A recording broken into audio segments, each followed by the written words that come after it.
Elle est instable. C'est un vétéran en situation de handicap, une malade mentale paranoïaque souffrant de stress post-traumatique, sans mari, qui erre dans la vie, terré dans un bunker en ruine de la taille d'une boîte à chaussures. En plein milieu du tribunal fédéral, Robert, mon prétendu respectable beau-père, a pointé un doigt tremblant droit sur mon visage. Il avait soudoyé un médecin des anciens combattants, VA, falsifié des dossiers psychiatriques, dans le seul but de me faire interner dans un hôpital psychiatrique. Son objectif final, détourner ce qui restait de l'argent du fonds en fiducie laissé par feu ma mère, tout cela pour renflouer son empire d'entreprise de défense en faillite. Je suis resté assise là, dans mon uniforme de combat impeccablement repassé, dans un silence de mort, regardant les veines bleues saillir sur son cou. Je n'ai pas pleuré. Je n'ai pas protesté. La juge l'a fixé avec un dégoût absolu. Elle s'est penchée en avant, lâchant une question qui a figé la salle d'audience tout entière. N'avez-vous honnêtement aucune idée de qui est réellement cette belle fille que vous qualifiez de honte? Avant que je ne vous raconte exactement comment j'ai utilisé le silence de mort d'un soldat pour démanteler complètement la vie de cet homme, prenez une seconde pour cliquer sur j'aime et vous abonner. Dites-moi dans les commentaires d'où vous regardez cette vidéo, et quelle heure il est chez vous en ce moment. Cette histoire pourrait bien sauver quelqu'un qui subit des violences psychologiques de la part de sa propre chair et de son propre sang. Les mots de la jugée sont restés suspendus en l'air. La salle d'audience n'a pas éclaté en murmures ou en halètements. Elle a simplement sombré. Une pression lourde et étouffante s'est abattue sur la pièce, assez épaisse pour s'y étrangler. Le seul son qui subsistait, c'était le faible bourdonnement mécanique de la climatisation, vibrant à travers les dalles du plafond. L'œil droit de Robert a eu un spasme violent. Il s'est figé. Son index, toujours braqué comme un pistolet sur l'espace entre mes deux yeux, s'est mis à trembler. D'une fraction de centimètre seulement, mais je l'ai vu. La question de la juge venait de percer un trou béant en plein dans son armure luisante du country club. Cela a laissé un vide soudain et terrifiant, là où régnait autrefois son autorité absolue.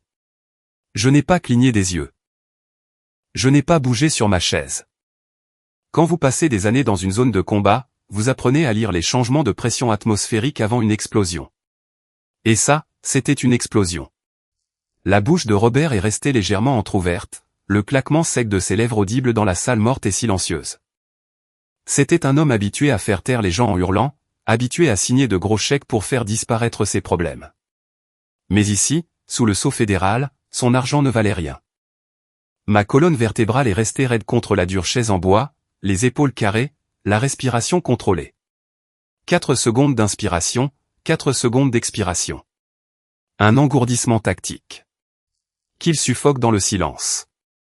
J'ai gardé mon regard strictement verrouillé sur le côté de son cou, observant la veine bleue palpiter juste au-dessus de son col.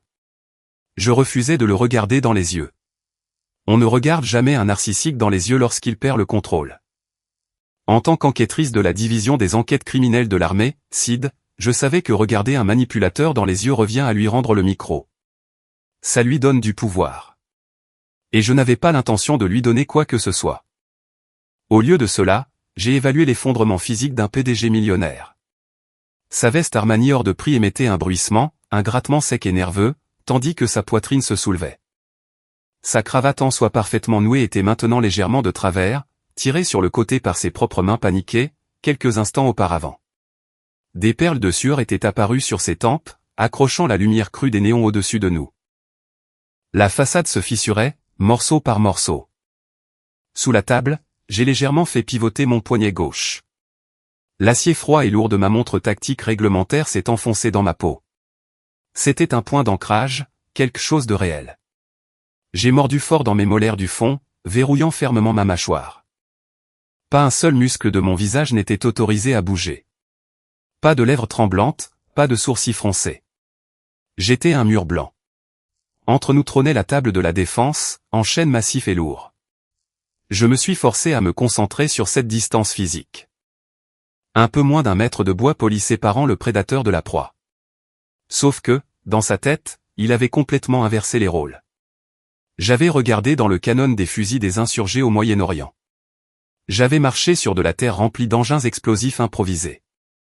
Mais la guerre la plus laide et la plus brutale que j'ai jamais menée, n'a pas eu lieu dans un désert à l'autre bout du monde. Elle se déroulait juste ici, sur le sol américain, assise à 1 mètre d'un homme qui, autrefois, dormait à côté de ma mère.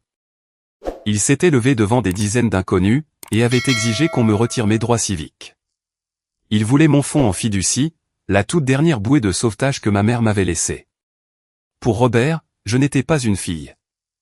Je n'étais même pas un être humain. Je n'étais qu'un obstacle financier, un fardeau qui devait être enfermé dans une chambre capitonnée, pour qu'il puisse vider mes comptes et sauver son entreprise de logistique en faillite. Il regardait mon uniforme, et ne voyait qu'une parasite qui jouait à se déguiser. Il me croyait faible. Il pensait que j'étais une cible facile. Le silence s'est prolongé. Ces 3 secondes ont semblé durer 1 heure. Robert a ouvert la bouche pour parler, mais aucun son n'en est sorti. L'air était trop lourd de l'odeur de la vieille cire pour parquet, et de sa sueur acide et nerveuse. J'ai fini par détourner mon regard de son cou. J'ai porté mon regard au-delà de lui, en direction des hauts vitraux du palais de justice fédérale. Un unique rayon de soleil vif de l'après-midi traversait la pièce en diagonale, tranchant droit sur la table de la défense. Dans ce faisceau de lumière, des milliers de minuscules grains de poussière flottaient. Ils dansaient dans un motif chaotique et tourbillonnant, montant, descendant, tournant follement dans l'air immobile. Je les regardais bouger. Plus je fixais ce rayon, plus la pièce semblait se refroidir. Le bourdonnement de la climatisation s'est évanoui. Le bruissement du costume de Robert a disparu. Les grains de poussière dans la lumière du soleil se sont transformés. Ils sont devenus plus lourds, plus blancs, tournoyant violemment contre une toile de fond d'un noir d'encre. Ce n'était plus de la poussière. C'étaient des flocons de neige. Une neige épaisse et glaciale, s'abattant contre les vitres blindées du manoir de Robert. La chaleur étouffante de cette salle d'audience s'est dissipée, instantanément remplacée par le froid mordant et glacial d'une veille de Noël en Virginie, 4 mois plus tôt. La neige s'abattait contre les vitres blindées de la salle à manger. Lourde, implacable. 4 mois avant le procès, la veille de Noël, la salle à manger du domaine Stevens sentait l'ail rôti, les aiguilles de pain hors de prix, et l'eau de Cologne lourde et étouffante de Robert. La longue table en acajou était recouverte d'une nappe en lin blanc immaculé. De lourds verres en cristal accrochaient la lumière du lustre suspendu. Pour quiconque regardait par la fenêtre, c'était l'image d'une richesse américaine absolue et intouchable. C'était aussi un mensonge total. J'étais assise près du bout de la table, vêtue d'un simple pull en laine sombre. Ma posture était droite comme celle d'un militaire, la colonne vertébrale alignée, les épaules carrées. J'ai glissé la main dans ma poche, mes doigts effleurant le plastique froid de ma nouvelle carte d'identification. Division des enquêtes criminelles de l'armée des États-Unis. Capitaine Jessica Stevens. C'était une offre de paix, l'ultime tentative stupide d'une belle fille espérant être reconnue par l'homme qui l'avait élevée. J'ai posé la carte en plastique dur sur la nappe en lin, et je l'ai poussée vers le bout de la table. Robert s'est arrêté de parler au milieu d'une phrase. Il a baissé les yeux vers la carte. Il a tendu le bras, l'a pincé entre le pouce et l'index, et l'a soulevé en l'air, comme s'il s'agissait d'un insecte mort retiré de sa soupe. Il a plissé les yeux, louchant sur le sceau fédéral. 1 seconde a passé, puis 2. Un rire humide et guttural a été arraché du fond de sa gorge. Il n'a pas rendu la carte. D'un petit coup de poignet, il l'a lancée. Le plastique épais a claqué contre le bord d'une assiette en porcelaine. Un craquement sec et laid a résonné sur les murs lambrissés de noyer. La carte a glissé sur la table lisse, pour finalement s'immobiliser, nette, à côté d'une serviette froissée et tachée de graisse. Une enquêtrice financière de l'armée, a ricané Robert. Il a pris son verre de vin, un lourd gobelet en cristal. Le liquide rouge sombre tapissait l'intérieur du verre, épais comme du sirop. Il a pris une longue gorgée, les yeux fixés sur moi, avec un dégoût absolu. Il n'a pas baissé la voix. Il l'a projeté. Il voulait que le personnel traiteur engagé, qui planait dans le couloir, entende la moindre syllabe. C'est comme ça qu'ils appellent ça maintenant, a-t-il demandé à la pièce vide. Tu vis au crochet des contribuables, Jessica. Une sangsue en Rangers qui joue les fausses G.I. Jane, parce que tu n'as pas pu survivre dans le vrai monde de l'entreprise. C'est pathétique. Tu as sali le nom de la famille. Et tu t'attends vraiment à ce que je sois assis ici? Et que je sois fier d'une aumône du gouvernement. La chaleur m'est montée au cou. Mes joues brûlaient. Ce poids familier et étouffant, propre à cette maison, s'est abattu sur ma poitrine, m'écrasant les poumons pour en chasser l'air. J'avais 29 ans, j'étais officier commissionné. J'avais interrogé des criminels de guerre. J'avais traqué des millions d'euros de fonds illicites, à travers les frontières internationales. Et pourtant, assise à cette table, j'étais instantanément réduite à nouveau, à l'état de gamine bonne à rien. J'étais le bouc émissaire, l'échec permanent qui ne pourrait jamais se hisser à la hauteur de ces standards de réussite, tordus et creux. Je n'ai pas protesté. J'ai verrouillé ma mâchoire. J'ai fixé la table. Robert a repoussé sa chaise. Les pieds en bois ont grincé bruyamment contre le sol en marbre. Il s'est levé au bout de la table, reprenant possession de son trône. Il a pris un fusil à aiguiser et le lourd couteau à découper en acier. Il a glissé la lame sur le fusil en acier. CHHHK. Le raclement métallique brutal a tranché le silence de la pièce. Il a levé la lame, et l'a enfoncée d'un coup sec au centre de la côte de bœuf. Le sang et le jus chaud se sont répandus sur la planche à découper en bois. Il a tranché la viande épaisse, par de lents et arrogants mouvements de bras. Il avait l'air si à l'aise, si complètement maître de son domaine. Le maître de maison, subvenant aux besoins de ces personnes à charge. Il n'en avait absolument aucune idée. Il se tenait là, agissant comme un titan de l'industrie. Il ne savait pas que son entreprise de contrat de défense, Stevens Logistique, se noyait sous des dettes toxiques.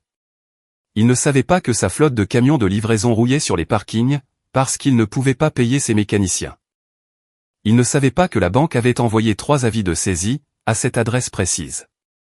Et il ignorait très certainement que, depuis 6 mois, mon salaire militaire, ce même argent qu'il venait de qualifier d'aumône du contribuable, était discrètement viré, via une fiducie sans droit de regard, pour couvrir son hypothèque. J'avais acheté le toit au-dessus de sa tête. Je payais le chauffage qui irradiait à travers le parquet. J'empêchais la banque d'enchaîner les portes d'entrée. Il se tenait là, à mâcher de la viande achetée avec l'argent de mon sang, tout en crachant directement sur l'uniforme qu'il avait fourni. J'ai baissé les yeux sur mon assiette. J'ai planté ma fourchette en argent dans un tas de purée froide. La nourriture avait le goût de craie et de beurre figé. Je l'ai avalé quand même. On ne gaspille pas les calories dans un environnement hostile. La sensation de brûlure sur mes joues a cessé. L'humiliation s'est retirée de mon corps, ne laissant qu'un vide creux et résonnant. Et puis, ce vide a commencé à se remplir de glace. Un carburant pur, calculé, tactique. Je l'ai laissé découper la viande. Je l'ai laissé parler. Je l'ai laissé se prendre pour un dieu.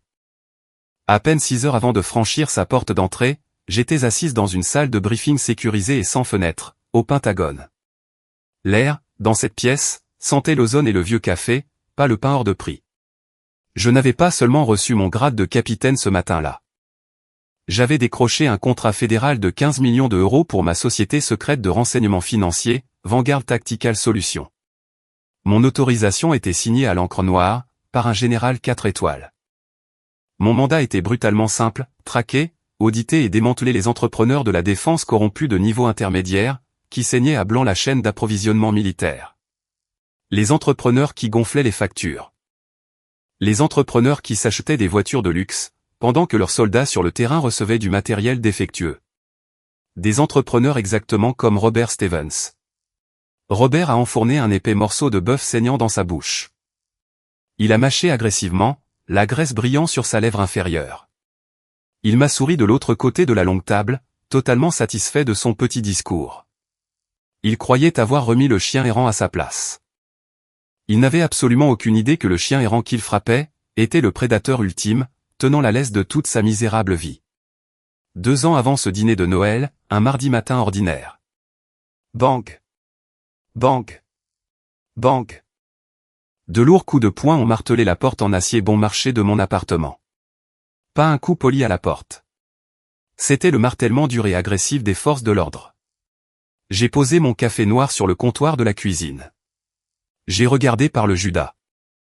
2 officiers de la police militaire se tenaient dans le couloir étroit. Gilet en Kevlar, radio crépitant d'une faible statique. Le plus grand des 2 gardait sa main droite posée négligemment, à quelques centimètres seulement de son arme de poing dans son étui. Ils n'étaient pas là pour une conversation amicale. Ils étaient là pour une extraction de force. Dans la main gauche du grand MP, se trouvait un dossier Kraft. En dépassait un mandat médical réglementaire, un placement involontaire en psychiatrie 5150. Je n'ai pas eu besoin de lire les petits caractères, pour savoir exactement d'où cela venait. La signature en bas appartenait au docteur Arthur Sterling, un psychiatre membre du personnel de la clinique locale des anciens combattants. Il se trouvait aussi être le partenaire de golf préféré de Robert, et son compagnon de beuverie du week-end. Selon ce morceau de papier, la capitaine Jessica Stevens était une vétérane de combat paranoïaque et hautement instable, souffrant d'un syndrome de stress post-traumatique sévère et non traité. Le rapport affirmait que j'étais une menace pour moi-même et pour les autres. Il affirmait que je faisais des épisodes psychotiques, errant dans les rues, et brûlant rapidement l'argent du fonds en fiducie familiale. C'était un aller simple pour une unité verrouillée et capitonnée. L'entreprise de logistique de Robert se vidait de son sang. Il avait besoin d'une injection massive de liquidité, pour faire tourner son jeu de dupes. Il ne pouvait pas obtenir de prêt bancaire commercial, avec son crédit ruiné. Il a donc regardé le fonds en fiducie de ma mère, la toute dernière pièce de son héritage, et y a vu son plan de sauvetage. Mais il ne pouvait pas y toucher, tant que j'étais une adulte saine d'esprit et en vie.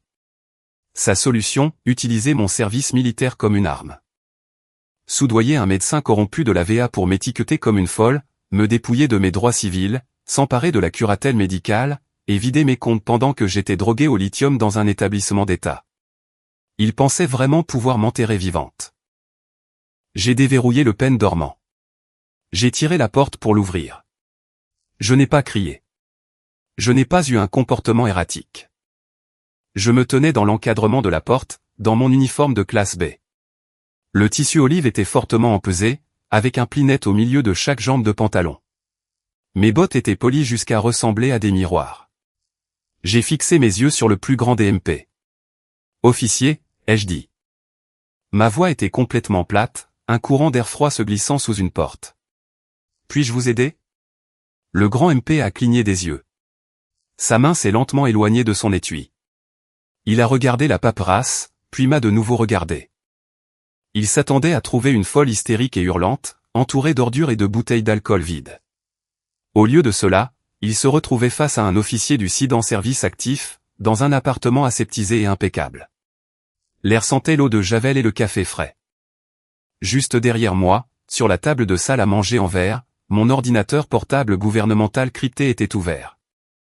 L'écran diffusait une lumière bleue crue. Sur le moniteur s'affichait une grille de vidéoconférence classifiée, en direct. 3 généraux du Pentagone en grand uniforme étaient assis, le micro coupé, attendant que je revienne avec mon café. Le MP a dégluti difficilement. Sa pomme d'Adam a tressauté. L'autorité a disparu de sa posture. Il a regardé par-dessus mon épaule l'écran de l'ordinateur, a vu le laiton sur les cols des généraux, et a immédiatement réalisé qu'il avait marché dans un piège monumental, qui pouvait briser sa carrière. « Capitaine Stevens », a-t-il dit, sa voix baissant d'une octave, se resserrant sous un respect et une peur soudain. « Madame, nous avons reçu une directive médicale de la VA. » Une directive médicale, ai-je répété. J'ai tendu la main. « Laissez-moi voir ça. » Il n'a pas discuté. Il a tendu le papier comme s'il était en feu. J'ai parcouru la signature bâclée du docteur Sterling. J'ai lu les symptômes inventés, paranoïa, délire, incompétence financière. Il semblerait qu'il y ait une erreur administrative majeure, madame, est intervenu le deuxième MP, en faisant un lampin en arrière dans le couloir. Nous allons contacter la clinique et tirer ça au clair immédiatement. Nous nous excusons pour l'interruption. Laissez la copie, ai-je dit. Oui, madame. Ils ont fait demi-tour, et se sont éloignés rapidement dans le couloir. Ils n'arrivaient pas à sortir du bâtiment assez vite. J'ai fermé la porte. Le pen dormant s'est enclenché avec un clic. L'appartement est retombé dans un silence de mort, à l'exception du faible bourdonnement du ventilateur de l'ordinateur refroidissant le processeur. Je me tenais au milieu du salon, tenant le morceau de papier orné du logo du ministère des anciens combattants. C'était la ligne rouge. Robert l'avait franchie. Il ne s'était pas contenté de m'insulter. Il ne s'était pas contenté de me voler. Il avait essayé de m'enfermer dans une cage.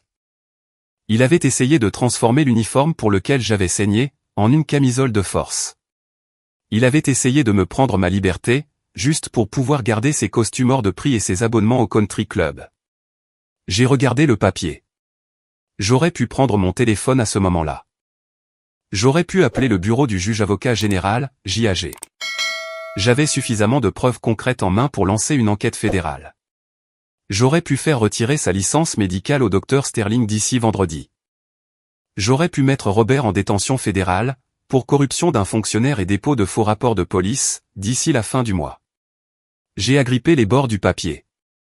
Appeler la police militaire était la chose juste à faire.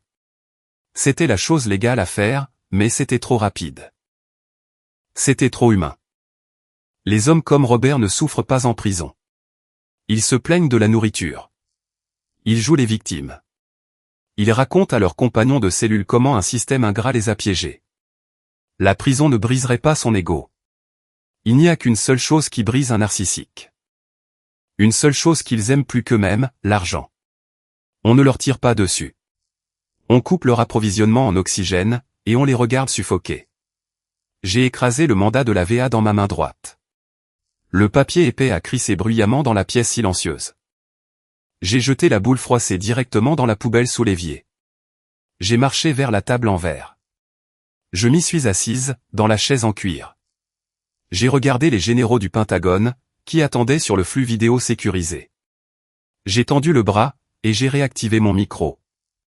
Messieurs, ai-je dit, la voix stable, le pouls au repos à 60 battements par minute, très calme. Avant de procéder à l'audit de la chaîne d'approvisionnement, j'ai besoin d'un code d'autorisation fédéral. Je suis en train de créer une entité corporative écran. J'ai minimisé la grille vidéo. J'ai ouvert un navigateur sécurisé. Je n'ai pas appelé d'avocat. Je me suis rendu sur le site de la division des sociétés du Delaware. Mes doigts ont frappé le clavier, les touches en plastique cliquant, comme un chargeur plein que l'on enclenche dans un fusil. Nom de l'entité, Vanguard Tactical Solutions. La chasse était ouverte. Le lendemain du jour où la police militaire a tambouriné à la porte de mon appartement, Vanguard Tactical Solutions est officiellement devenu opérationnel. Je n'ai pas perdu mon temps avec la colère. La colère vous rend négligent. La colère vous rend prévisible. Je suis resté assise dans la lueur stérile et fluorescente de mes moniteurs, acheminant des capitaux à travers 3 sociétés à responsabilité limitée, LLC, imbriquées dans le Delaware. J'ai construit un fantôme financier. À midi, mon courtier a contacté la division des prêts commerciaux de la banque principale de Robert. Le directeur de la banque était désespéré. Stevens Logistic était un navire en perdition, traînant une ancre massive et lourde de dettes toxiques. Ils n'avaient pas remboursé leurs prêts commerciaux. Ils avaient épuisé leur ligne de crédit d'exploitation. La banque était à quelques semaines d'envoyer un adjoint du shérif, pour enchaîner les portes des entrepôts de Robert. Alors, quand une société de capital investissement privé dans le secteur de la défense a proposé de reprendre les créances douteuses, le directeur de la banque a pratiquement trébuché pour signer les documents de transfert. Il croyait avoir trouvé un pigeon pour endosser la perte. J'ai tout racheté. Absolument tous les billets de trésorerie, chaque ligne de crédit renouvelable, via Vanguard. J'ai autorisé un virement direct de 650 000 € en argent sonnant et trébuchant, directement dans les artères défaillantes de Stevens Logistic. Mais je ne me suis pas contenté d'acheter les titres de créance. J'en ai fait une arme. J'ai classé l'injection de liquidité comme une facilité de dette garantie de premier rang. Dans le monde brutal de la finance d'entreprise, cela signifiait que je détenais la créance prioritaire absolue. Si l'entreprise faisait faillite, je possédais les camions de transport. Je possédais les logiciels de logistique. Je possédais le bureau en acajou derrière lequel Robert était assis. Pour un chef d'entreprise compétent, une injection massive et anonyme de liquidité est un signal d'alarme flagrant. Un PDG intelligent appellerait son équipe juridique. Un homme décent utiliserait cet argent pour payer ses mécaniciens en col bleu, ou pour remplacer les pneus lisses de ses camions de fret roulant sur des routes dangereuses. Mais Robert n'était pas un homme intelligent, et il n'était certainement pas décent. Son ego narcissique a avalé l'appât tout cru. Il s'est convaincu que le Pentagone avait enfin reconnu son génie inégalé. Il a considéré ces 650 000 € non pas comme un passif, mais comme une récompense personnelle. 2 jours avant Thanksgiving, j'ai entendu la récompense avant de la voir. Le hurlement assourdissant et aigu d'un moteur Flat 6 a déchiré le quartier calme de Virginie. Les pneus ont patiné agressivement, crachant des graviers concassés sur la pelouse impeccable. Je me suis tenu près de la fenêtre du devant, et j'ai regardé Robert couper le moteur d'une Porsche 911 de collection. grise ardoise, immaculée, comme sortie du salon d'exposition. La peinture était tellement polie qu'elle reflétait les branches nues et mortes des chênes.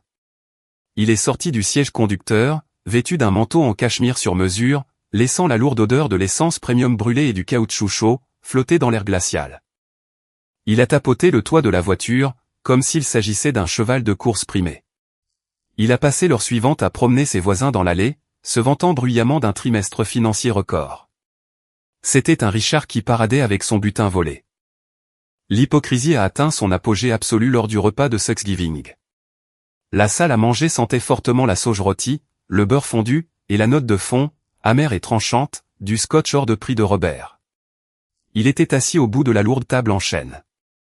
Il tenait un couteau à découper dans sa main droite, et une fourchette à viande en argent dans sa gauche. Il a tranché la poitrine épaisse de la dinde, les lames d'acier crissant rudement contre le plat en porcelaine.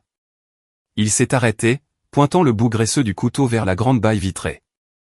Dehors, garé dans le coin le plus éloigné de l'allée, se trouvait mon véhicule, une Jeep Wrangler vert olive cabossée. Elle avait des sièges en cuir craquelé, un pare-chocs arrière rouillé, et une lente fuite d'huile qui tachait le béton. Je l'avais achetée avec ma propre solde de déploiement. C'était une machine conçue pour l'utilité et la survie, pas pour la parade. Si tu abandonnais cette croisade militaire ridicule, Jessica, tu ne serais pas un fardeau financier aussi lourd pour cette famille, a annoncé Robert. Sa voix a résonné contre les murs. Il voulait que ses partenaires de golf et ses associés en affaires, assis autour de la table, entendent chaque mot. Il voulait un public pour son exécution. C'est en fait embarrassant de te voir débarquer chez moi, dans cette poubelle rouillée, a-t-il poursuivi en faisant de grands gestes avec le couteau à découper. Tu joues au soldat, et qu'as-tu pour le prouver? Rien. Regarde là dehors, dans l'allée. Regarde la Porsche. Voilà à quoi ressemble la vraie réussite. Voilà ce que les contribuables américains paient, quand on sait vraiment gérer une entreprise. Les hommes autour de la table ont gloussé, sirotant leur whisky. Je n'ai pas protesté. Je n'ai pas défendu mon service. Je ne leur ai pas parlé des cratères d'engins explosifs improvisés, des nuits blanches, ou des audits classifiés de la chaîne d'approvisionnement, qui assuraient la sécurité de leur pays. J'ai simplement pris ma lourde fourchette en argent. J'ai ramassé un petit monticule de purée froide et rigide dans mon assiette. J'ai porté la nourriture à ma bouche et j'ai mâché lentement. Les pommes de terre avaient le goût de craie et de graisse figée. J'ai regardé directement Robert, et j'ai laissé un sourire lent et silencieux effleurer les coins de ma bouche. Robert a vu le sourire. Il m'a rendu un sourire narquois, bombant le torse sous sa chemise sur mesure. Il a pris mon silence pour une défaite. Il a cru que je me soumettais enfin à son autorité. Il se prenait pour un patriote fait à la sueur de son front, trônant intouchable sur le toit du monde. Il n'en avait absolument aucune idée. Il conduisait une supercar allemande, payée entièrement par le « fardeau », assis silencieusement à sa gauche. Il ne réalisait pas qu'il avait déjà cédé son entreprise. Il ne savait pas qu'à chaque fois qu'il faisait rugir ce moteur, à chaque kilomètre qu'il ajoutait à ses pneus hors de prix, il ne faisait que déprécier un bien matériel qui m'appartenait légalement. J'ai avalé la nourriture froide. Le goût fade et crayeux est resté lourd au fond de ma langue. Dans mon souvenir, le gémissement arrogant et suraigu de son moteur Porsche a recommencé à rugir. Il a résonné dans ma tête, devenant de plus en plus fort, plus aigu, plus violent. Le son du moteur a perdu tout contrôle, déchirant l'illusion du passé. Le hurlement mécanique s'est transformé instantanément, me ramenant violemment au présent. Le rugissement du moteur a disparu, parfaitement remplacé par le son de Robert hurlant à plein poumon, son poing s'abattant sur la table de la défense au beau milieu du tribunal fédéral. Elle vit dans un bunker en ruine à la périphérie de la ville. Le rugissement du moteur s'est brisé. Ce n'était plus une Porsche. C'était Robert. Il criait si fort que sa voix se brisait, abattant ses lourds poings sur la table de la défense. Le bruit sourd et creux a rebondi sur les murs de chêne du tribunal fédéral, m'arrachant complètement au passé. Il transpirait sous les aisselles de son costume Armani. Son visage était empourpré d'une violente nuance de rouge. Il a de nouveau pointé ce doigt manucuré et tremblant vers moi. Elle refuse de laisser sa propre famille lui rendre visite, parce qu'elle a honte de la crasse absolue dans laquelle elle vit. C'est un taudis infesté de rats. Votre honneur. J'ai vu le quartier. C'est une décharge industrielle. Une personne qui vit comme un animal sauvage dans une boîte en béton, n'a aucune capacité mentale pour gérer un fonds en fiducie de plusieurs millions d'euros. Elle est un danger pour elle-même. J'ai maintenu ma colonne vertébrale fermement appuyée contre le dossier rigide de ma chaise. J'ai mordu l'intérieur de ma joue. La brûlure vive du cuivre sur ma langue était la seule chose qui empêchait un sourire narquois, froid et mortel, de se dessiner sur mon visage. Il parlait de la propriété Méridian. Il avait eu raison sur un seul point, je refusais catégoriquement de le laisser mettre un pied sur les lieux. Mais il avait tout faux sur le reste. Je ne vivais pas dans un taudis. Je vivais dans un penthouse renforcé de près de 500 mètres carrés, au dernier étage. Et je ne louais pas seulement l'espace. Je possédais l'ensemble du complexe commercial. J'avais acheté le titre de propriété 18 mois plus tôt, sous un trust anonyme de Vanguard. Je n'avais pas engagé de décorateur d'intérieur. J'avais fait venir une équipe d'anciens ingénieurs de combat de l'armée pour vider le dernier étage. Ils avaient posé des cloisons sèches renforcées d'acier, câblé un serveur d'opération tactique sécurisé, et installé du verre pare-balles surplombant l'horizon de Virginie. L'ironie de sa diatribe était presque étouffante. Le complexe Méridian était une immense forteresse en béton brut. Et le principal locataire commercial occupant le rez-de-chaussée et le premier étage, c'était Stevens Logistique. L'entreprise de Robert. Ce titan de l'industrie, ce génie des affaires autoproclamé, virait 30 000 € de loyer commercial, chaque mois, directement sur mes comptes de portefeuille. Il avait signé un bail commercial de 5 ans. Il n'avait juste jamais pris la peine de regarder au-delà du nom de la société écran, pour voir de qui était la signature posée juste à côté de la sienne, sur la ligne pointillée.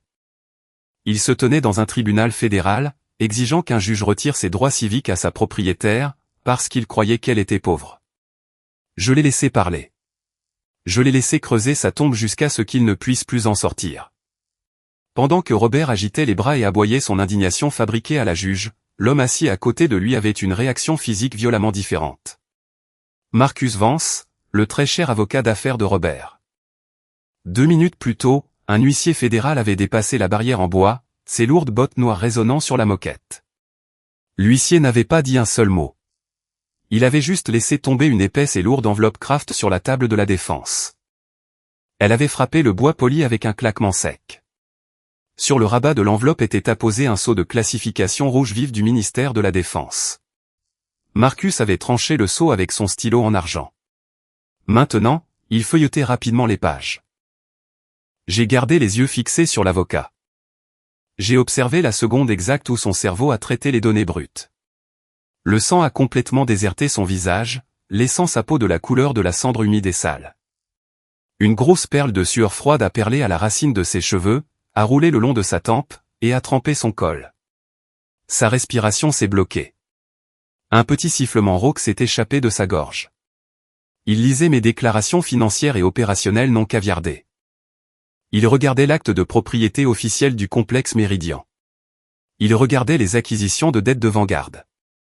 Il fixait la trace écrite de chaque euro que son client me devait. Marcus a serré les bords des documents juridiques si fort, que ses jointures en sont devenues d'un blanc cadavérique. Le froissement sec et frénétique du papier lourd était le seul son provenant de son côté de la table. Il a levé les yeux vers Robert, qui divaguait toujours sur mon état mental. Puis, Marcus a lentement tourné la tête et m'a regardé à l'autre bout de la pièce. Il avait compris la vérité. Son client se croyait un général 5 étoiles commandant un champ de bataille. Marcus connaissait la réalité brutale. Son client était un homme mort debout sur une mine antipersonnelle, sautant sur place, suppliant qu'elle explose. Robert a fini par être à bout de souffle. Il a agressivement ajusté sa cravate en soie, me lançant un regard narquois et arrogant. Il croyait venir de porter le coup de grâce. Il pensait avoir réussi à me dépeindre comme une clocharde délirante, qui avait besoin d'être enfermée dans une cellule capitonnée. Je suis resté parfaitement immobile. J'observais la panique brute et sans filtre émanée de Marcus Vance. La peur de l'avocat était quelque chose de physique, d'épais et de lourd, infectant l'air autour de la table de la défense comme un virus. Je n'étais pas venu dans ce tribunal pour me battre au sujet d'un fonds en fiducie. L'argent de ma mère m'importait peu. J'étais venu ici parce que Robert Stevens avait franchi la ligne rouge ultime. Il avait utilisé le système médical comme une arme, pour essayer de m'enfermer dans une cage. Il a essayé de prendre ma liberté pour sauver son propre portefeuille. On n'a pas le droit de faire ça et de s'en tirer à bon compte. Le cirque était officiellement terminé. J'ai détourné mon regard du visage arrogant et en sueur de Robert. J'ai levé les yeux vers le haut pupitre en bois. La jugée me regardait déjà. Son expression était totalement indéchiffrable, un mur de pierre de l'autorité judiciaire fédérale. Elle tenait exactement la même pile de documents classifiés entre ses mains. Elle attendait mon signal. Je n'ai pas dit un mot. Je n'ai pas rompu le contact visuel. Je lui ai simplement fait un seul hochement de tête, lent et délibéré. Les mâchoires en acier du piège se sont refermées. Le seul bruit dans la pièce était le bruissement sec et dur du papier épais. La juge étonnait le dossier non expurgé. Robert plastronnait toujours, torse bombé, menton levé. Il a levé la main et a ajusté sa cravate en soie, lissant le tissu luxueux avec son pouce. Il a jeté un regard suffisant et triomphant à la tribune vide. Il pensait sincèrement qu'il gagnait. Il pensait venir de convaincre un juge fédéral, de m'enfermer dans une chambre capitonnée. Monsieur Stevens, a déclaré la jugeait. Sa voix était d'une froideur absolue. Elle a fendu l'air vicié et lourd de la salle d'audience. Robert s'est tourné vers le banc, affichant un sourire de country club bien rodé. Oui, votre honneur. Sommes-nous prêts à rejeter cette affaire? Elle n'a pas répondu à son sourire. Elle a brandi une seule feuille de papier. Le résumé de la propriété tactique de Vanguard. Le sceau fédéral en bas était tamponné à l'encre noire et épaisse. Vous devriez écouter votre avocat, monsieur Stevens, a déclaré la jugeait, son ton se changeant en un avertissement bas et monocorde. Dès maintenant. Car selon ce document, la plaignante assise en face de vous, n'est pas seulement votre belle-fille. Elle a fait une pause. Le silence dans la pièce s'est étiré, fin et fragile, comme un fil sur le point de casser. Elle est votre patronne. Robert n'a pas halté. Sa mâchoire ne s'est pas décrochée. Il n'a pas montré la moindre once de honte. Il a ri. C'était un petit rire humide et arrogant, qui a rebondi sur les lambris de chêne lourds. Il a secoué la tête, levant les yeux vers la juge, avec une pitié extrême et condescendante. C'était de la manipulation mentale dans sa forme la plus pure et la plus toxique. Lorsqu'un narcissique est confronté à des faits concrets, il ne s'excuse pas. Il réécrit simplement la réalité. Ma patronne, a ricané Robert. Il a pointé un doigt épais et manucuré dans ma direction. Votre honneur, je n'ai aucune idée de l'espèce de paperasse falsifiée que cette sale gosse a glissée dans le dossier. Mais c'est exactement le genre de délire paranoïaque dont je vous parle. Regardez-la. Il a tendu la main, faisant un geste agressif vers mon uniforme. Une petite recrue ne peut pas diriger une société financière commerciale. Elle ne sait même pas lire une simple déclaration d'impôt. C'est une malade mentale traumatisée qui joue avec le tribunal. Il y croyait vraiment. Dans son cerveau tordu et arrogant, il était plus facile de croire que le gouvernement fédéral, l'armée, et une juge en fonction faisaient tous partie d'un vaste réseau de faussaires, plutôt que d'admettre que l'enfant qu'il maltraitait était plus intelligente que lui. Il refusait de regarder les papiers. Il refusait de regarder son avocat. Mais son avocat, lui, s'effondrait déjà. Un bruit sourd et étranglé est venu de la table de la défense. On aurait dit un animal mourant s'étouffant avec un os. C'était Marcus Vance. Sous la lourde table en chêne, complètement hors du champ de vision de la juge, Marcus s'est jeté en avant. Il a attrapé la manche de la coûteuse veste de costume de Robert. Il a serré la fine laine si fort que ses jointures sont devenues instantanément blanches. La sueur coulait sur les côtés de son visage, en gouttes épaisses et lourdes qui trempaient son col blanc et rigide. L'air autour de lui sentait le café froid, et la terreur brute et pure. Robert, a sifflé Marcus entre ses dents. Sa voix était un murmure paniqué, désespéré. Arrêtez. Arrêtez de parler, c'est tout. Robert a essayé de dégager son bras, mais Marcus y a enfoncé ses ongles. Regardez le sot, espèce d'idiot, a soufflé Marcus, les yeux écarquillés, les pupilles dilatées. C'est un document vérifié par le ministère de la Défense et le Trésor fédéral. Il est authentique. Vous devez fermer votre bouche et vous asseoir tout de suite, avant qu'elle ne vous accuse d'outrage à magistrat. Un homme normal aurait écouté. Un homme normal aurait vu la panique absolue sur le visage de son avocat, aurait jaugé la situation, et se serait rendu. Mais un narcissique ne se rend jamais face à la vérité. Quand vous les acculez et que vous braquez un puissant projecteur sur leurs mensonges, ils deviennent sauvages. Robert a arraché son bras avec violence à l'emprise de Marcus. La couture de la veste Armani a cédé avec un petit déchirement sec. « Enlevez vos mains de moi, Marcus » a grondé Robert. Sa voix s'est brisée, perdant son vernis chic d'homme d'affaires. Ses yeux étaient exorbités, les veines de son cou palpitaient fort sous sa peau. Il transpirait abondamment, maintenant. L'odeur de sa panique acide a traversé l'allée, se mêlant à l'odeur de la cire industrielle. « Je ne vais pas m'asseoir pendant que cette psychopathe joue à des jeux dans un tribunal fédéral » a-t-il crié. Il s'est retourné vers le banc de la juge. L'arrogance satisfaite avait complètement disparu, entièrement remplacée par une agression frénétique et enragée. Son cerveau faisait un court-circuit. Je suis resté parfaitement immobile, les mains posées sur mes genoux, regardant ses yeux balayer follement la pièce. Il scrutait désespérément les murs, la barrière en bois, la paperasse, cherchant n'importe quoi qu'il puisse utiliser comme arme. Avez-vous déjà vu un narcissique se rendre compte qu'il est complètement piégé? C'est une chose terrifiante et pathétique à voir. Si vous avez déjà eu affaire à quelqu'un qui vous ment en plein visage, même lorsque vous tenez la preuve indéniable entre vos mains, rendez-moi service. Appuyez sur le bouton j'aime, abonnez-vous et mettez un oui dans les commentaires.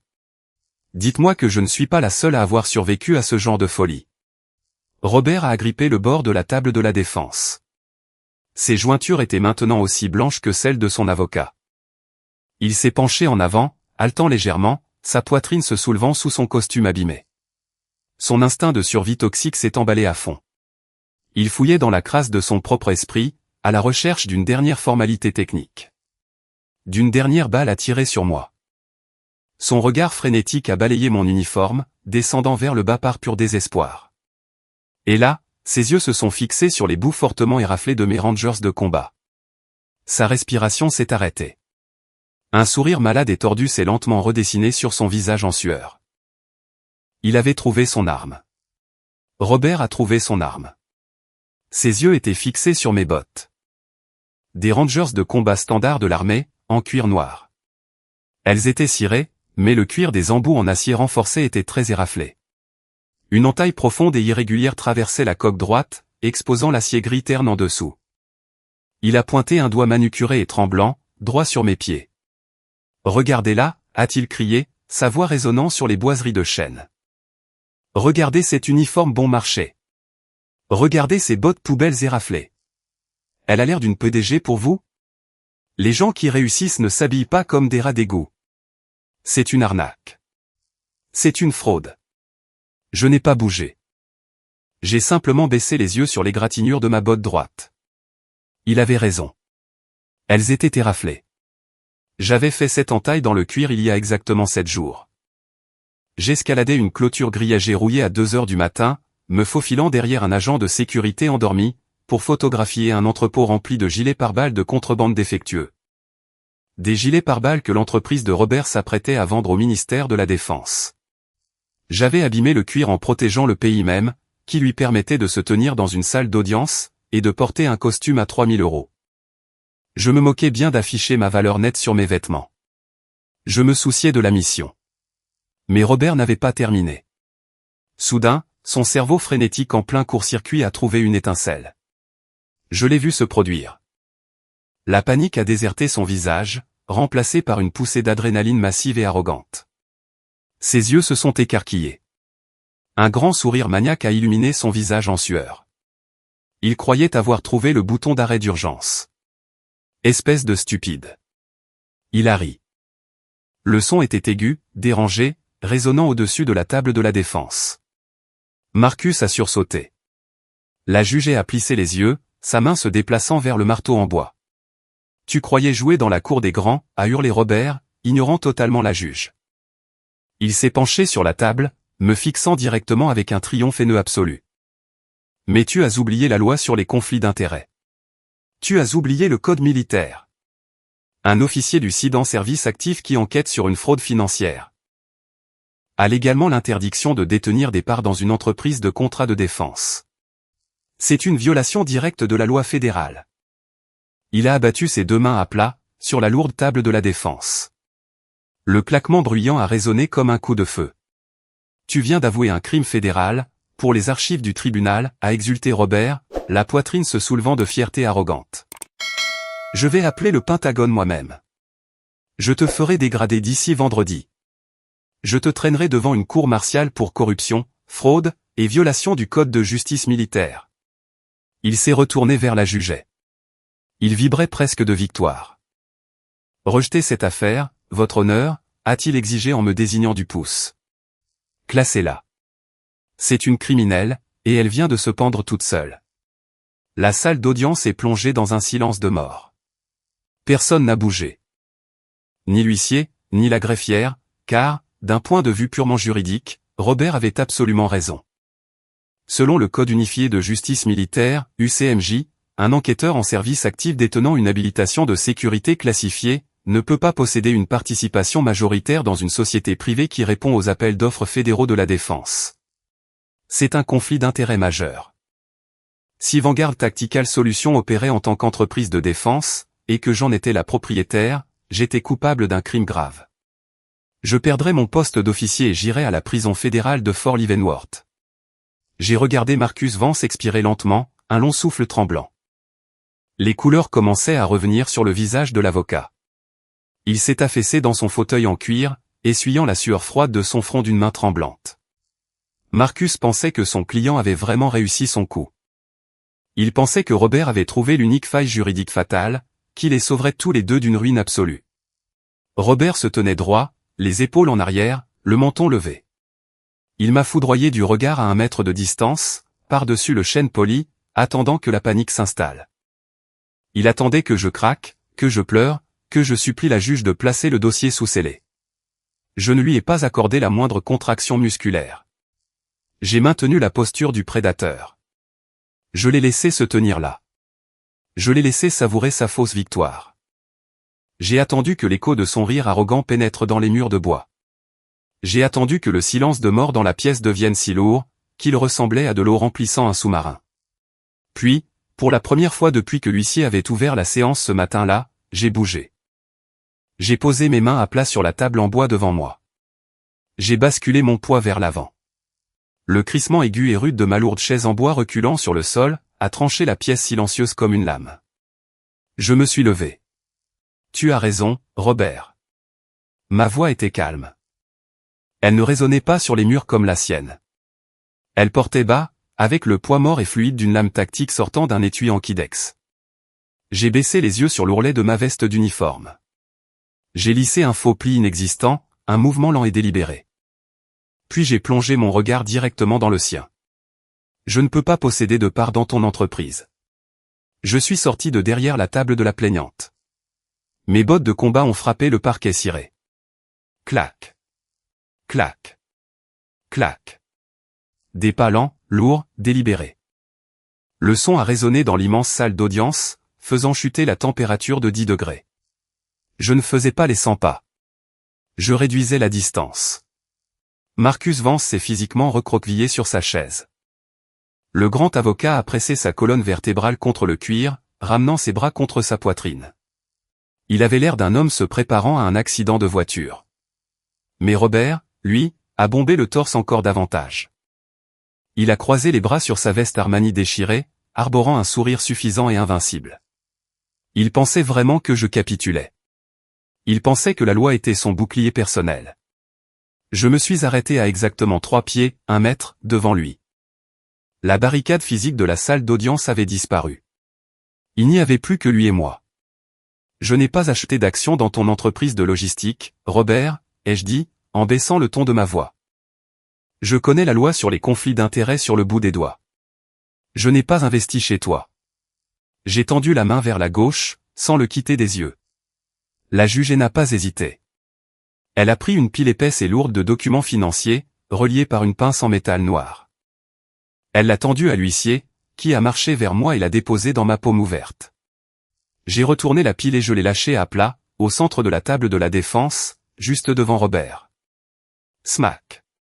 Le bruit a claqué comme un coup de fouet. J'ai acheté tes dettes.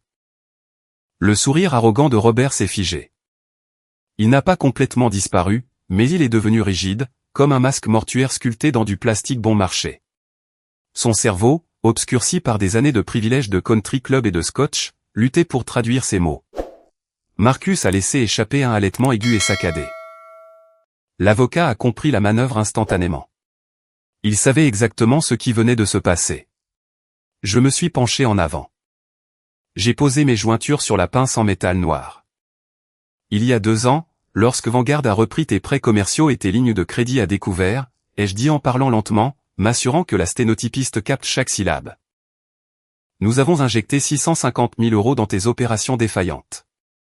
Nous ne l'avons pas fait en tant que partenaire en capital. Nous l'avons fait sur une base garantie de premier rang. J'ai levé la main droite, et j'ai pointé un seul doigt directement vers son visage. Je ne suis pas ton actionnaire. Je suis ta créancière suprême. Je possède les garanties. La couleur s'est rapidement drainée du visage de Robert. La rougeur de la victoire a viré à un gris pâle maladif. Chaque camion de fret de ta flotte, ai-je continué en tirant les faits comme de courtes rafales contrôlées d'un fusil. Chaque ordinateur de ton réseau.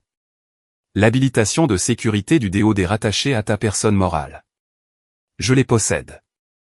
Je possède le bail du bâtiment dans lequel tu opères. Je possède la chaise sur laquelle tu es assis. Robert a ouvert la bouche, mais seul un cliquetis sec en est sorti. La veine bleue de son cou battait si fort qu'elle semblait prête à éclater sous la peau. J'ai tapoté la première page du dossier juridique avec mon index. Paragraphe 12, section B, ai-je récité de mémoire. La clause de caractère et de conduite. Un ajout standard dans les prêts aux entrepreneurs fédéraux à haut risque. Marcus a fermé les yeux. L'avocat a enfoui son visage dans ses mains tremblantes. Toute diffamation publique, atteinte à la réputation, ou harcèlement juridique dirigé contre le garant lors d'une audience officielle, ai-je dit, déclenche une clause d'exigibilité immédiate de la dette. J'ai levé mon poignet gauche. J'ai regardé le cadran résistant aux rayures de ma montre tactique. Tu viens de me traiter d'escroc dans un registre de tribunal fédéral. Tu viens de demander à un juge de me retirer mes droits civiques. J'ai laissé tomber mon bras, et j'ai fixé ses yeux terrifiés. Ce prêt vient tout juste d'arriver à échéance, à l'instant même. Je lui ai tourné le dos. J'ai levé les yeux vers la jugeait. Votre honneur, Vanguard Tactical Solutions demande formellement l'exigibilité immédiate de la dette. Je dépose une demande de saisie d'urgence des actifs commerciaux. La salle d'audience était silencieuse. Robert Stevens était un homme qui se noyait. Il venait de réaliser que l'eau faisait 10 000 pieds de profondeur, et que c'était lui qui avait attaché le bloc de béton à ses propres chevilles. Il avait perdu son entreprise. Il avait perdu son habilitation. Il avait perdu son statut. Mais un animal acculé reste dangereux. Robert s'est jeté sur la table de la défense. Il n'a pas essayé de m'attraper. Il a attrapé son téléphone portable. Ses mains tremblaient si violemment qu'il a failli faire tomber l'appareil par terre. Tu me prends pour un idiot, a-t-il crié, de la salive volant de ses lèvres. Sa voix était aiguë, frêle, et absolument frénétique. Tu crois que je n'avais pas prévu ça? Tu ne peux pas toucher à l'entreprise. Il a agité le téléphone en l'air, les yeux égarés. Je déclare faillite. Mes avocats spécialisés dans les faillites sont en train d'appuyer sur le bouton en ce moment même. Chapitre 7. Liquidation totale de l'entreprise. Il est retombé dans son fauteuil, haletant lourdement, pointant un doigt tremblant vers le plafond. La suspension automatique gèle tout. Tu ne peux pas saisir une seule chose. Échec et mat, sale folle. La loi protège l'entreprise. Marcus Vance a bondi de sa chaise. Le lourd siège en cuir a basculé en arrière, heurtant la barrière en bois derrière lui. Il s'en moquait. L'avocat d'affaires hyperventilait, sa poitrine se soulevant et s'abaissant dans des mouvements rapides et saccadés. Sa cravate était desserrée. Son col était trempé de sueur. Il s'est penché sur la table de la défense, pointant un doigt tremblant vers le dossier Vanguard. Vous ne pouvez pas faire ça, a hurlé Marcus. Sa voix était rauque, dépouillée de tout son coûteux vernis juridique. Si vous exécutez une saisie d'urgence et prenez le matériel physique, l'entreprise meurt aujourd'hui. La chaîne logistique s'arrête. Vous allez mettre 200 personnes au chômage. J'ai tourné la tête. J'ai regardé l'avocat paniqué. J'accepte votre démission, monsieur Vance, ai-je dit. Marcus a fermé la bouche d'un coup. Il m'a fixé pendant une fraction de seconde, réalisant que je n'étais pas une femme avec qui on négociait. J'étais l'équipe de démolition. Il s'est lentement reculé de la table, levant les mains en l'air. Robert l'a ignoré. Robert a tout ignoré. Son ego toxique était en feu total, consumant ce qui lui restait de pensée rationnelle. Il serrait son téléphone portable dans sa main droite, le secouant en l'air comme une arme chargée. « Tu me prends pour un amateur » a hurlé Robert. Il a violemment abattu sa main gauche sur la table en chaîne. « Tu crois que je n'avais pas prévu exactement ce scénario ? J'appuie sur le bouton maintenant. Je demande la protection de la loi sur les faillites, chapitre 7. Il a rejeté la tête en arrière et a ri, un son aigu, laid, et désespéré. Il s'est affaissé lourdement dans sa chaise, croisant les bras sur sa poitrine. Il a levé les yeux au plafond, totalement satisfait de sa propre brillance. La suspension automatique, a raillé Robert, me foudroyant d'un regard chargé de haine pure. Elle gèle tout. Tu ne peux pas saisir un seul camion. Tu ne peux pas verrouiller les portes. Tu ne peux pas récupérer un centime. Échec et mat. La loi protège l'entreprise. Je n'ai pas cligné des yeux. Je n'ai pas tressailli. Je l'ai regardé, assis là, haletant, sentant la sueur acide et l'après-rasage bon marché. Ce n'était pas un père. Ce n'était pas un PDG. C'était juste un rat coincé dans un coin, qui brandissait un morceau de carton mouillé, en croyant que c'était un bouclier en acier. La colère que je portais depuis des années, l'humiliation aux tables de dîner, les insultes, les faux mandats de la VA. Tout cela s'était évaporé. Tout ce qui restait, c'était la pitié froide et stérile d'un soldat, chargé de nettoyer les débris du champ de bataille. Le code des faillites protège les entreprises, ai-je dit. Ma voix était un murmure, mais dans le silence de mort de cette salle d'audience fédérale, elle a porté comme la balle d'un tireur d'élite. J'ai tendu la main vers le dossier Vanguard. J'ai pris mon temps. J'ai retiré la pince en métal noir. J'ai glissé une seule feuille de papier épais, de l'arrière de la pile. Je l'ai posée sur le dessus. Il ne protège pas les garants personnels. Le sourire triomphant de Robert s'est figé. Il ne s'est pas effacé. Il est juste resté bloqué. Les muscles de sa mâchoire ont tressailli. J'ai tapoté le morceau de papier.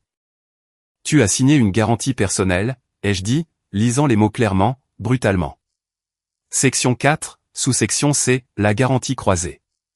Le silence dans la pièce était absolu. Il portait le goût métallique et lourd d'une exécution financière. Si l'entité corporative demande la protection contre la faillite, ai-je continué sans le laisser respirer, la totalité de la dette défaillante est automatiquement transférée, sur les actifs personnels du garant. La bouche de Robert s'est ouverte.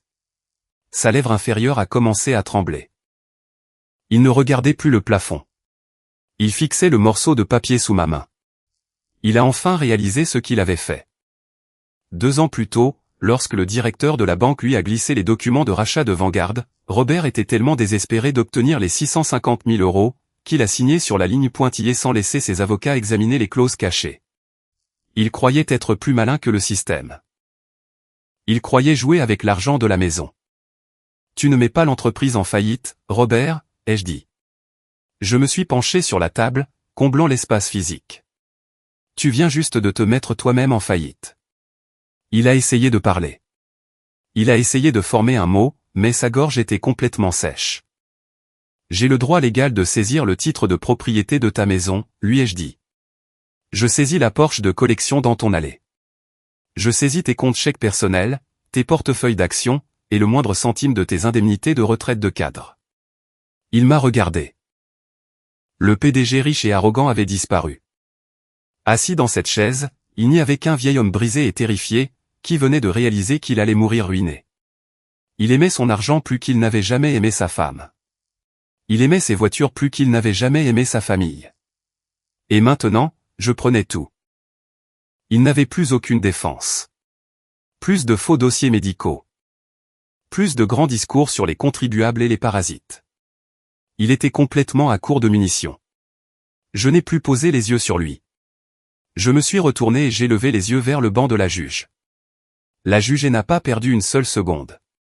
Elle a pris son lourd marteau en bois. Elle a regardé Robert Stevens avec un niveau de dégoût, généralement réservée aux criminels condamnés. Cette audience de mise sous tutelle est rejetée, sans possibilité d'appel, a annoncé la jugeait, sa voix résonnant dans le micro. Elle a levé le marteau. La demande de saisie d'urgence des actifs est accordée dans son intégralité. Monsieur Stevens, vous avez 24 heures pour libérer votre résidence principale. Le marteau en bois s'est abattu. Crac. Le son a frappé la salle d'audience comme un coup de foudre. La révocation immédiate de votre habilitation de sécurité du département de la Défense, et votre expulsion commerciale, prennent effet dès à présent. L'écho du marteau en bois s'est fondu dans les lourds murs de chêne de la salle d'audience. C'était terminé. Marcus Vance n'a pas perdu une seconde. L'avocat d'affaires s'est extirpé précipitamment de son fauteuil en cuir, les mains tremblantes alors qu'il fourrait violemment ses bloc-notes et ses stylos dans sa coûteuse mallette en cuir. Il n'a pas dit un mot à son client. Il n'a pas offert de poignée de main, ni proposé de stratégie pour un appel. Il a refermé les fermoirs en laiton de sa mallette, a fait volte-face, et s'est précipité vers les lourdes doubles portes, au fond de la salle. Un rat fuyant un navire en perdition. Robert ne l'a pas regardé partir. Il n'a pas bougé du tout.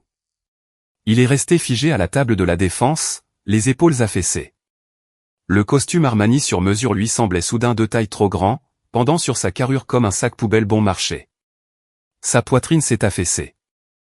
Ses yeux étaient écarquillés et complètement vides, fixant le bois poli devant lui d'un regard aveugle. Ce n'était plus un titan de l'industrie. Il n'était plus le patriarche arrogant découpant la côte de bœuf, en bout de table. Ce n'était plus qu'un vieil homme ruiné et sans abri, qui avait 24 heures pour emballer sa vie dans des cartons. Je n'ai pas jubilé. Je n'ai pas marché jusqu'à sa table pour remuer le couteau dans la plaie. La victoire dans une guerre comme celle-ci ne se fête pas avec une parade. Elle s'accompagne d'un lourd et silencieux soupir d'apaisement. Je lui ai tourné le dos.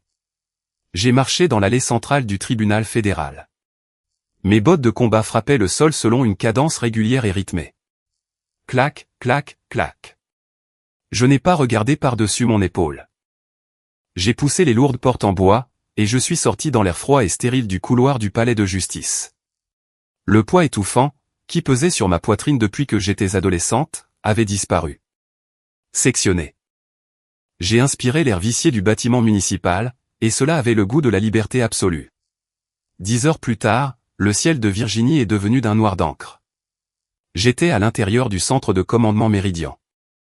La température du Pentouse était maintenue à une température constante de 18 degrés Celsius, 65 degrés Fahrenheit. L'air sentait l'ozone, le café froid et les baies de serveurs en surchauffe.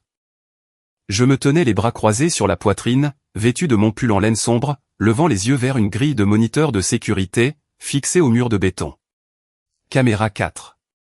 Le quai de chargement au rez-de-chaussée de Stevens Logistique. Des lumières stroboscopiques rouges et bleues clignotaient violemment sur l'écran noir et blanc. 3 SUV sombres bloquaient la sortie principale du parking commercial. Les US Marshall.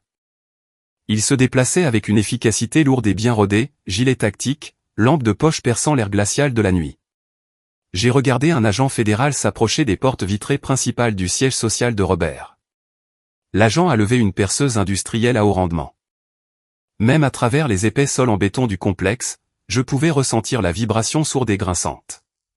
Le hurlement mécanique brutal d'un forêt au carbure, rongeant droit à travers un pêne dormant en laiton. Cela a pris moins de 30 secondes. La serrure a volé en éclats. 2 agents ont ouvert les portes d'un coup de pied, et se sont engouffrés dans le hall.